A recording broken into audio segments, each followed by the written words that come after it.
Bonjour à tous, bienvenue dans cette nouvelle vidéo. Vous êtes très nombreux à nous poser la question, est-ce qu'on peut distribuer des dividendes quand on touche Pôle emploi? Christophe, dans cette vidéo, va vous expliquer ce qu'il est possible de faire.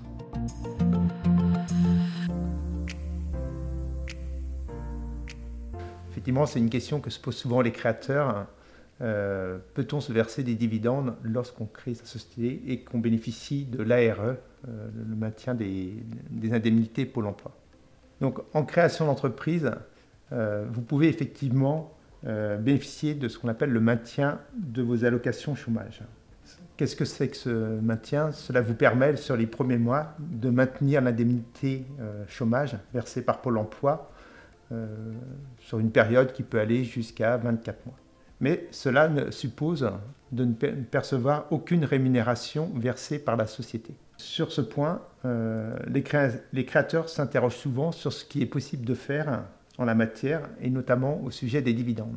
Donc, le premier point est déjà de savoir ce que Pôle emploi retient comme une rémunération. Si vous êtes en société, c'est le salaire que va vous verser la société. Si vous êtes en entreprise individuelle, c'est la notion de bénéfice imposable qui sera la référence. Aujourd'hui, nous allons uniquement regarder le point si vous versez une rémunération dans le cadre d'une société et que la société fait des bénéfices et la question des dividendes. Tout d'abord, pour que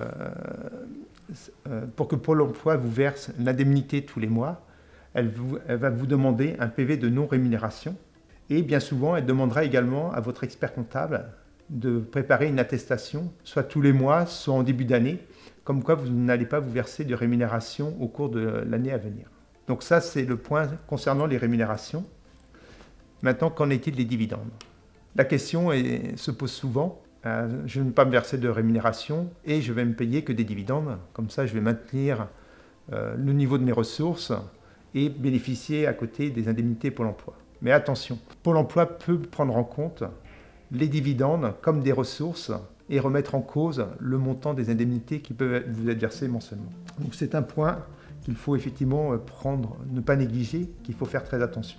Donc bien souvent, nous conseillons de ne pas verser de dividendes pendant toute la période où vous allez percevoir les indemnités Pôle emploi. Ce qu'il faut savoir, c'est lorsque vous décidez de percevoir les indemnités Pôle emploi mensuellement, sur une durée qui peut aller jusqu'à 24 mois, vous pouvez à tout moment prendre le choix d'arrêter ce versement mensuel et de transformer le solde sous forme de capital.